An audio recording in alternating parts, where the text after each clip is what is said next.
Hallo und herzlich willkommen zu Ironhide 2019. Mitten in der Nacht, deswegen schwarzer Bildschirm und ich fühle mich mehr als genötigt, jetzt auch mal etwas zu dem Playtest zum Thema Allianzkrieg zu sagen.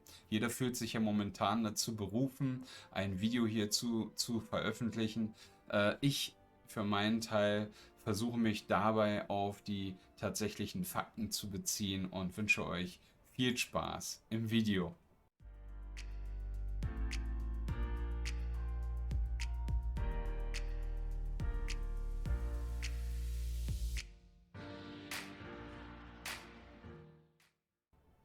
Ja, was wurde eigentlich getestet oder noch viel mehr, wer hat überhaupt getestet? Eingeladen zu diesem Playtest und so wie ich Philosopher und Yeti verstanden habe, die beiden sind bei Pants of Hulk, sind die Top 10 Allianzen Legion, Pants of Hulk, Smash House, Baby Yoda, Sigma Black und ja, der Rest der Rasselbande eingeladen gewesen, aber irgendwie wollten daran gar nicht alle teilnehmen.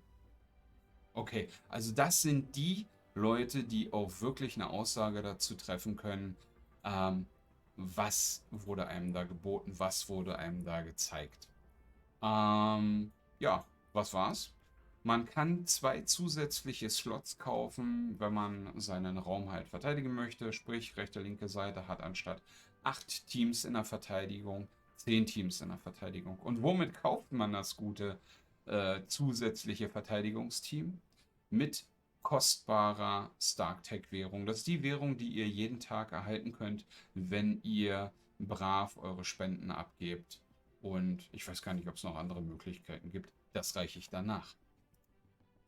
Die hinzugefügten Slots, die man teuer gekauft hat, bringen keine Punkte für den MVP, aber Kriegsgeld. Toll! Die Brücke verliert den Konterbuff und bekommt dafür den Buff des Frachtraums. Das finde ich eigentlich gar nicht mal verkehrt, weil Konter in der Brücke fand ich einfach immer nur sinnlos. Und der Frachtraum ist zumindest bei uns in der Allianz ein Raum, den versuche ich immer bis zum letzten auszusparen und wir kämpfen ringsrum, weil solange Buffräume aktiv sind, möchte man eigentlich nicht durch den Frachtraum durch.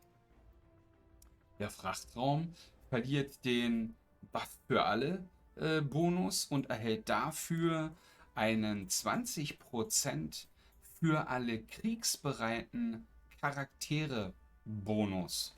So, was ist denn ein kriegsbereiter Charakter? Und ihr habt es ja mit Doom gemerkt, es soll mehr Richtung ISO 8 Green, Blue, whatever gehen. Ein kriegsbereiter Charakter ist ein Charakter, der ISO 8 Green der Stufe 4 hat. Also, je mehr Charaktere ihr auf Stufe 4 habt, desto mehr könnt ihr einsetzen in den ersten, ich glaube, 5 Knoten im Doom. Aber auch die Charaktere, gerade die kriegsspezifischen Charaktere, erfreuen sich dann über einen globalen 20% Buff all ihrer Stats. Hammergeil. Zwingt die Leute halt ISO 8 zu pushen. Der Hangar bekommt zusätzlich zu dem, was er sowieso schon hat, also dieses allseits beliebte Parry, noch einen plus 10% auf alle Stats für alle kriegsbereiten Charaktere, habe ich gerade schon ausführlich erklärt. Ähm, ja, damit haben wir noch einen globalen Buff mehr, den wir loswerden müssen. Man startet mit 3 Kriegsenergie, macht meiner Meinung nach auch Sinn, dadurch, dass wir ja theoretisch jetzt anstatt 8 10 Teams wegnatzen können. Und man hat immer 3 statt vorher 2 sichtbare Räume, die man angreifen kann. Das ist natürlich eine gute Sache, weil wenn wir heute, ach, da komme ich später nochmal drauf zurück. Der Playtest wurde von den Welt 1 bis 4, vielleicht 10 Allianzen gespielt. Also wir wissen sicher, die Leute aus Pants of Hulk, zu denen ich Kontakt habe, und aus Sigma Black, haben mir bestätigt, dass Baby Yoda und Legion ebenfalls in dem Playtest waren. Aber auch die vermuten, dass die anderen Allianzen halt mit dabei gewesen sind.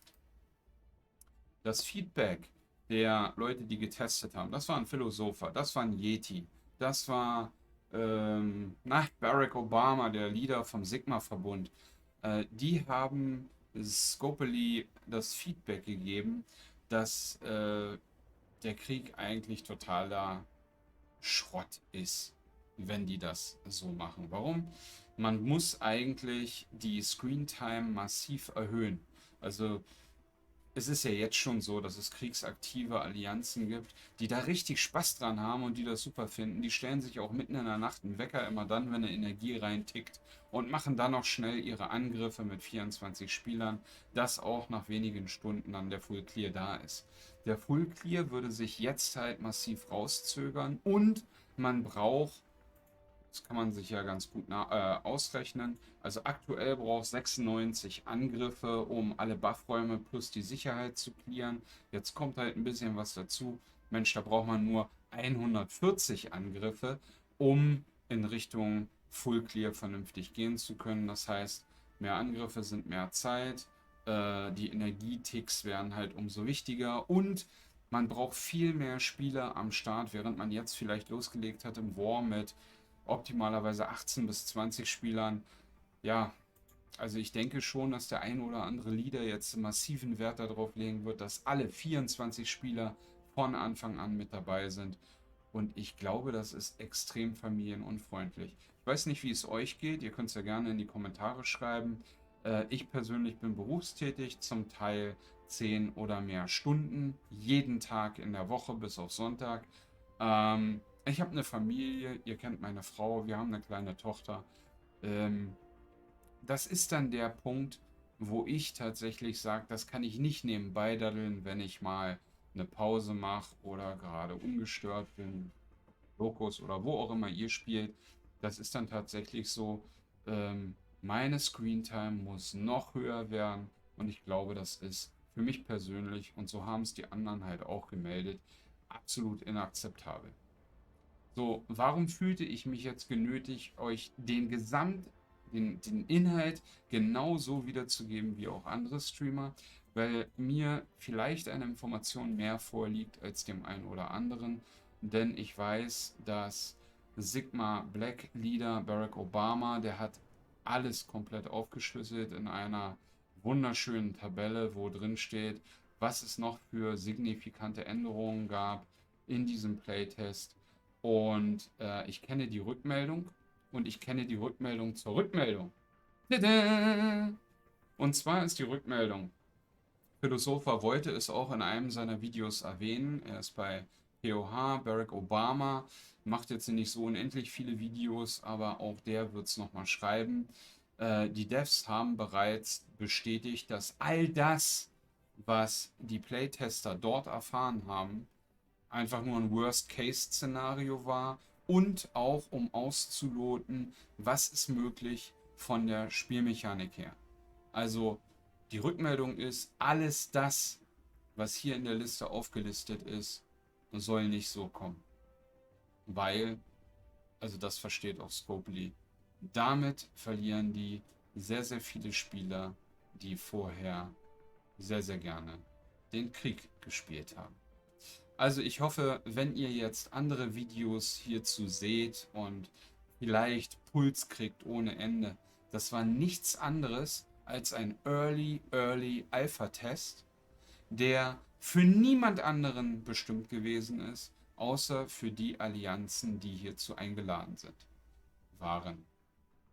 Und wir hoffen, also ich denke, wir alle hoffen, dass die Änderungen, so wie sie dort getestet worden sind, tatsächlich niemals in die Realität umgesetzt werden. In diesem Sinne wünsche ich euch alles Gute, bitte bleibt gesund, glaubt nicht jeden Scheiß, den ihr in irgendwelchen Videos seht, und bis bald.